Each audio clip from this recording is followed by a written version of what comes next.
عن أبي هريرة رضي الله تعالى عنه أن رسول الله صلى الله تعالى عليه وسلم قال: ما اجتمع قوم في بيت من بيوت الله يتلون كتاب الله ويتدارسونه فيما بينهم إلا نزلت عليهم السكينة وغشيتهم الرحمة وحفتهم الملائكة وذكرهم الله في من عنده او كما قال علیہ الصلاۃ والسلام۔ رواہ مسلم و ابو داود۔ حضرت ابو ہریرہ رضی اللہ تعالی عنہ سے روایت ہے کہ رسول اکرم صلی اللہ تعالی علیہ وسلم نے ارشاد فرمایا۔ اس مبارک ارشاد میں پیارے پیغمبر صلی اللہ تعالی علیہ وسلم نے دو اعمال ایسے بتائے ہیں کہ ان دو اعمال پر اللہ تعالیٰ کی جانب سے کیا کیا انعامات ملتے ہیں۔ نمبر ایک، اللہ قلبی سکون عطا کرتا ہے۔ نمبر دو، اللہ رحمت کو نازل کرتا ہے۔ نمبر تین، اللہ ملائکہ کو اتارتا ہے اور ملائکہ اس مجلس کو گھیر لیتے ہیں۔ اور نمبر چار، اللہ تبارک تعالیٰ ان لوگوں کا تذکرہ اپنے پاس موجود ملائکہ کے سامنے کرتا ہے۔ دو اعمال ایسے ہیں کہ جو آدمی ان دو اعمال کو کرے گا تو اللہ تبارک تعالیٰ اس کو کیا انعام عطا فرماتے ہیں؟ چار طرح کا انعام اللہ پاک عطا فرماتے ہیں۔ اللہ اکبر، اللہ اکبر۔ نمبر ایک، اللہ پاک اس کو دلی سکون دیتے ہیں، اور قلبی سکون مل جائے تو کتنی بڑی نعمت ہے انسان کو قلبی سکون حاصل ہو جائے۔ آدمی مشکل اور تنگی میں بھی ہے تب بھی اللہ کے فیصلے اور اللہ کی تقدیر پر آدمی راضی رہے، قلبی سکون حاصل ہو۔ اور دوسرا فائدہ کیا ہے کہ اللہ کی رحمت ڈھانپ لیتی ہے، اللہ کی رحمت کی چادر ان پر تن جاتی ہے، اللہ کی رحمت انہیں ڈھانپ لیتی۔ اور اللہ کی رحمت کے چھینٹے کسی پر پڑ جائیں تو کیا ہی کہنے، سعادت مندی ہے، خوش نصیبی ہے۔ اور تیسرا، پھر ملائکہ ایسی مجلس کو گھیر لیتے ہیں۔ جب ملائکہ کسی مجلس کو گھیرتے ہیں تو ملائکہ کی صحبت کا اثر ان آدمیوں پر منتقل ہوتا ہے۔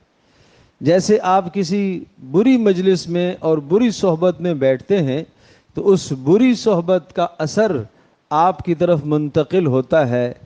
کہیں بدبو ہے، اس بدبو اور غلاظت اور نجاست کا اثر انسان پر پڑتا ہے، اور کہیں خوشبو ہے تو اس خوشبو کے اثر سے بھی انسان مستفید اور معطر ہوتا ہے۔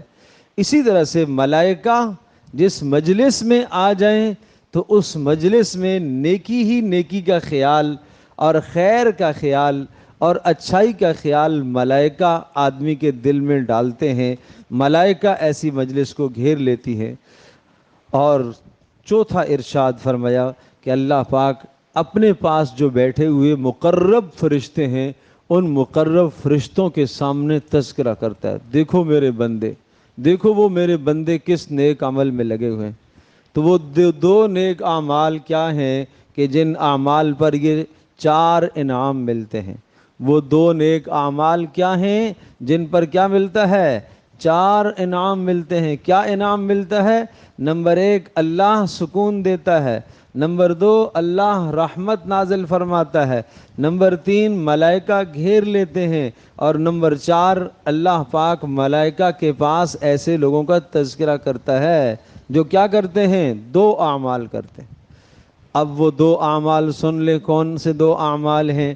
مجتمع قوم فی بیت من بیوت اللہ، جب اللہ کے کسی بھی گھر میں یعنی مسجد میں کچھ لوگ بیٹھ جائیں، وہ کیا کرتے ہیں؟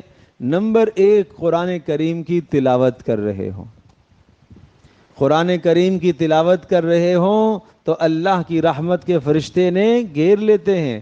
اللہ کی رحمت ان پر نازل ہوتی ہے، سکون اللہ انہیں دے دیتا ہے، اور اسی طرح سے اللہ ملائکہ میں ان کا تذکرہ کرتا ہے۔ اور نمبر 2، وَيَتَدَارَسُونَهُ فِي مَا بَيْنَهُمْ، اور آپس میں قرآن کریم کا مذاکرہ کرتے ہیں، ایک دوسرے کو سکھاتے ہیں، ایک دوسرے سے سیکھتے ہیں۔ یتدارسون فی ما بینہم، آپس میں دہراتے ہیں، تذکرہ کرتے ہیں، قرآن کریم کے الفاظ کو درست کرتے ہیں، معنی کو سیکھنے کی کوشش کرتے ہیں، عمل کرنے کی کوشش کرتے ہیں، ہر دن اپنے علم میں، اپنے عمل میں اضافہ کرنے کے لیے ایسی مجالس اختیار کرتے ہیں۔ تو بتاؤ کتنی خوبصورت مجلس اور کتنا بڑا انعام کہ جو لوگ قرآن کریم کو سیکھنے کے لیے بیٹھیں تو ان کو اللہ یہ انعام عطا فرماتا ہے، سکون بھی انہیں ملتا ہے، اور اللہ پاک کی رحمت انہیں ڈھانپ لیتی ہے، ملائکہ چاروں طرف سے گھیر لیتے ہیں، اور اللہ پاک فرشتوں میں ان کا تذکرہ کرتا ہے۔ کن لوگوں کا؟ جو قرآن کریم کی تلاوت کر رہے ہوں مسجد میں بیٹھ کر، اور جو قرآن کریم کو سیکھ رہے ہوں یا سکھا رہے ہوں، ان لوگوں کو اللہ یہ اعزاز اور یہ انعام عطا کرتا ہے۔ اور ایک حدیث میں ارشاد فرمایا کہ جو آدمی ایک آیت قرآن کریم کی صرف سنتا ہے، عمل کرنے کی نیت سے سنتا ہے، کانت لہو حسنۃ مضاعفہ، اور اس کے لیے تو اللہ پاک بہت بڑا ثواب لکھتا ہے۔ اور جو ومن تلاہا کانت لہو نوراً یوم القیامہ، اور جو قرآن کریم کی صرف ایک آیت پڑھ لیتا ہے، تلاوت کر لیتا ہے، یہ آیت قیامت کے دن اس کے لیے نور کا ذریعہ بن جائے گی۔ تو میرے عزیز دوستو، بہت مختصر اعمال ہیں لیکن اجر ان پر بہت ہے، بہت بڑا اجر ملنے والا ہے، بہت کچھ ملنے والا ہے۔ یہ دنیا ہیچ ہے، یہ دنیا کا مال و متاع کچھ نہیں ہے، اس کے مقابلے میں آخرت باقی ہے، ہمیشہ رہنے والی ہے، دنیا فانی ہے۔ اس دنیا کے پیچھے لگ کر اپنے آخرت کو مت ضائع کرو، اپنی آخرت کو مت تباہ کرو، آخرت کے اعمال کو مت چھوڑو۔